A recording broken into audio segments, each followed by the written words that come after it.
Back on MorningLine. Thanks for joining us, talking about the Killer Queens podcast. Have you checked it out? Millions of people have, right? We can't believe it. Yeah. It's pretty darn cool.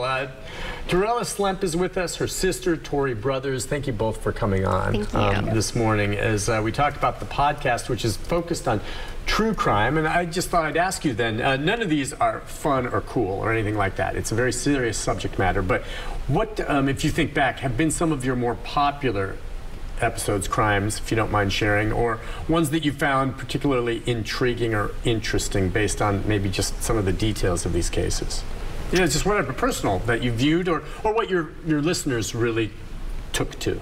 Yeah. I know one that we had talked about recently that we covered was the Susan Powell case. Oh, yes. That one was very interesting. What is it that got you? What do you think it was?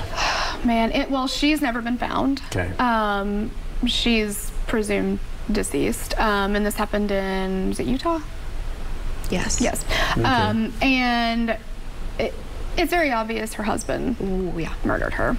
But he is now dead. So, and he took their children with him. So it was this very crazy investigation.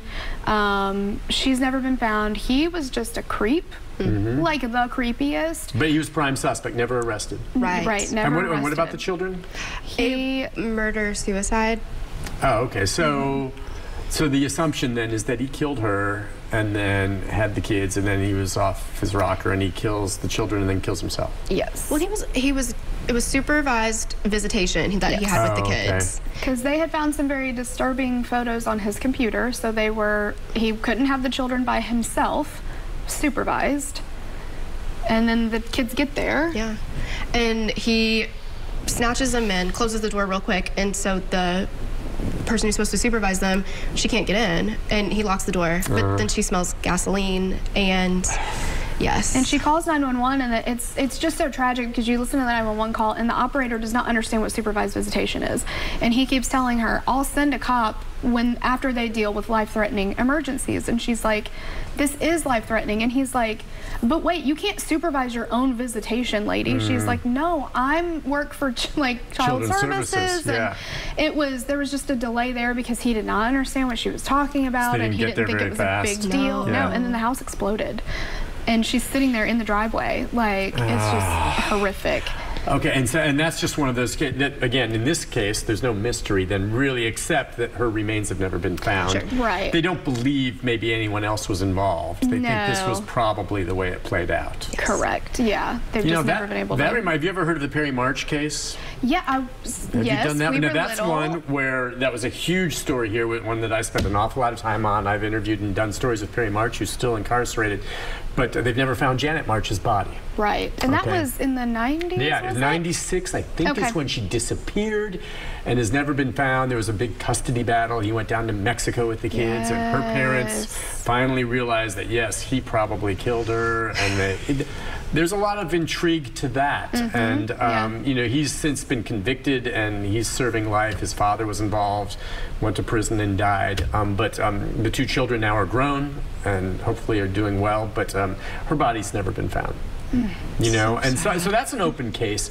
Sometimes that gets, you know, if there's an open-ended question mark to a case, do you think that helps, you know, again, can raise tips if you do the story, but there's something about having the mystery of never really knowing. Another one. Can I just throw? I'm sorry, you guys are on the show. This is what I do. Yeah. You know, Joe Clyde Daniels, I think our producer might have mentioned him to you. Now, Joe Clyde Daniels is this little boy that we've done gavel-to-gavel case on. His remains have never been found. And there's debate over what happened, though we know his father was convicted of murdering him and is serving life in prison. His mother is serving time, not for murder, but, you know, another portion of having a hand in it. Right. A case like that. It's interesting when someone's convicted of murder, but you can't prove that the victim is even dead. Yes. Even though it is assumed that the child is. Yeah. And I think a lot of people, especially, you know, I know that there are cases where I've heard perpetrators say, no body, no crime, like they can't get me without a body, and that's not the case anymore. I mean, forensic evidence Oh, right. If you had, now, but even this, in this case, there was no forensic evidence. What they had was a circumstantial case based on eyewitnesses. And that's interesting, though. I mean, when you look at the cases made and someone now serving life sentence, they never found blood, they never found DNA to link to anything, no remains. Okay, and yet he's serving life in prison. Now, there was a confession, which he recanted, but then there were witnesses. But isn't it interesting, as you look at these cases, at the evidence and whether or not that's enough to get a guilty verdict? 100%. Yes, it's very interesting. And we've talked about this so many times that, like, when we were younger growing up, you know, hearing things on the news or whatever, when you hear somebody has been convicted, or something, excuse me, then you're like, oh, well, then they did it because they've been, or they confessed. What else do you need? They confessed. And now, covering over 500 cases, we're like, you know, we're learning about wrongful convictions and wrongful confessions, coerced corrections. Yes. Isn't that amazing? Well, nowadays, in this day and age now, especially in the world we live in now, if you're charged, most of the time, people assume you're guilty. 100%. Which is unfortunate. Now, I'd say much of the time the person is, but a lot of times they're not. It's a slippery slope. Sure. It happens all the time sometimes. But yeah, the whole thing about false confessions. Another case that's now going to be retried is Lindsay Lowe. She is this woman in Hendersonville who killed her newborn infants. She hid her pregnancy. And this is another one you might want to look into. Hid her pregnancy, gave birth to the children, and was convicted of smothering them to death. Though there were questions about her state of mind and whether the children were actually alive when they were born. She was convicted. Turns out there was juror misconduct. There was a juror with a bias that somehow got on the jury, and it was obvious, and the judge has had to order a new trial for her. She's already served 9 years, so she's out of prison after 9 years. She got out 2 weeks ago, and now she'll have another trial, but that might not be for another 2 years. And when that happened 9 years ago, the trial was huge. But it was a juror issue.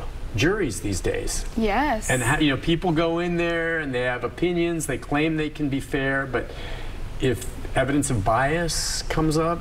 Right. I mean, that happened in the Scott Peterson case. Absolutely. Right. You know, what they call her, strawberry shortcake? Something like that, yeah. She went in there, and her goal was to fry him, she said. And then, it's like... And you can't do that. I mean, we know there's people probably that are untruthful that get onto a jury. The trick is catching them, and it's hard sometimes. If they answer all the questions right, you don't know, and then once they're on the jury, they never say it, but they already have their mind made up. Yes. And it's just, I don't know, it's unfortunate on that. But circumstantial cases, what other cases come to mind? I'm just trying to think. You've done a lot of high-profile ones. You've done some that people have never heard of before, and that you've never heard of. It comes to you through some of the listeners of your show.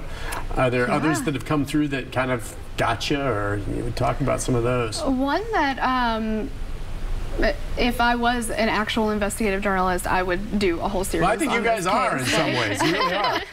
Like it's Andrea Snyderman. So the murder was Russell Snyderman. He went by Rusty. This was in Dunwoody, Georgia, and she had been having an affair with her boss. Her boss is the person he's convicted. There's no question about it that he walked up to Rusty and shot him dead. But there's a lot of questions as to whether or not she set it up. And she was having this affair with him. She denies the affair, but there's plenty of evidence of it.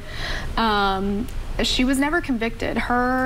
She was never charged with anything. They couldn't charge her with anything. Her demeanor, which we know you cannot convict somebody based on demeanor. Her demeanor on the stand during the trial, talking to the police, like just all these things, you're just like, it just feels so obvious. And there's something there, but the investigators just can't find the one thing to get her.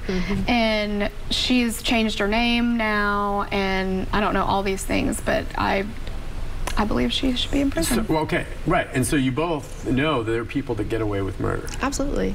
That's the other part of it you think about. And it's either they get away with it because they get lucky, or they somehow committed the perfect crime where they hid all, you know. I've always believed this, more often than not, if you don't, it's just crazy sometimes if you notice on some of these cases what the suspects, that they talk.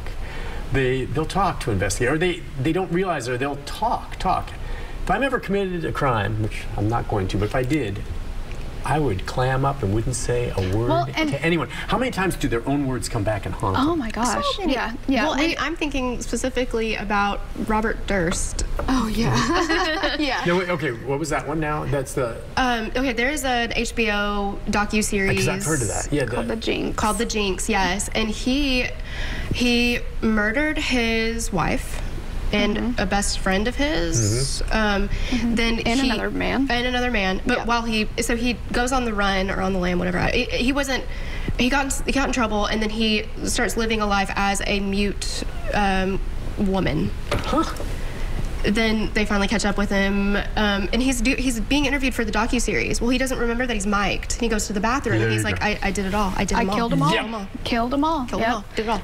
And now he's serving life for Susan Berman. Well, he passed away in prison. He passed away right. in prison. He did, yes. Okay. Yeah, but he forgot that he was on the mic, and he was. I think I remember that. Yes. That he said this, and they probably tried to challenge that. Oh, he didn't mean it. I'm sure they said that was not real. He was just being that way. But yeah, he said that, and that was used against him. It's just classic. Yes. And it's just amazing to me sometimes the people who commit these crimes almost seem, in a weird way, because there's something wrong with them to begin with, to like the attention. Yes. You think? I mean, they'll talk more, or I can't tell you how many times I've put in requests to interview certain suspects in high-profile cases, and I'm stunned when they say yes. Yes. And then it's if the lawyer allows them to talk. Sure. Right, yeah. Unless they don't have a lawyer at that point. But I'm just stunned by that. And so you guys have never really reached out to try to interview any of these suspects, or rather, once they're convicted. Right. No. We've had one or they reached out to you, of any of them, now that it's been big enough. Yeah. We've had one reach out to us who, so this is the murder of Seth Jackson, a young man in Florida, and his ex-girlfriend and her new boyfriend and a group of kids lured him to where they were going to be. She lured him under the pretense that we'll get back together. They brutally murder him. And so this guy was the only one who was 18 at the time, and so he got the death penalty, I believe. He has had, through a friend, reach out to us several times. He's like, I want to tell my story, and I'm like, no, thank you. That's exactly, I mean, that's the trick. When they want to talk after, unless you think they're going to give you something that maybe will help the victims in some way. Once they're convicted and you know they did something horrible, to heck with them. I'm not going to give you any more publicity, okay? Right. I don't want to hear from you. Now, before they're convicted, I'll interview them all the time, okay? I will, I'll do that. But once they're convicted, unless there's a clear case like the one out of Memphis maybe, where there's a question about their mental sanity and all this, I'm done with you, okay? You did a horrible thing, and I am not going to put you on the air, and I think good for you. You have no reason, unless he has something new to share that would help in the case, even though it's case closed. Right. To heck with him. Let him rot. Yeah. We're going to take a break. We'll be back. One more segment with our guests right after this.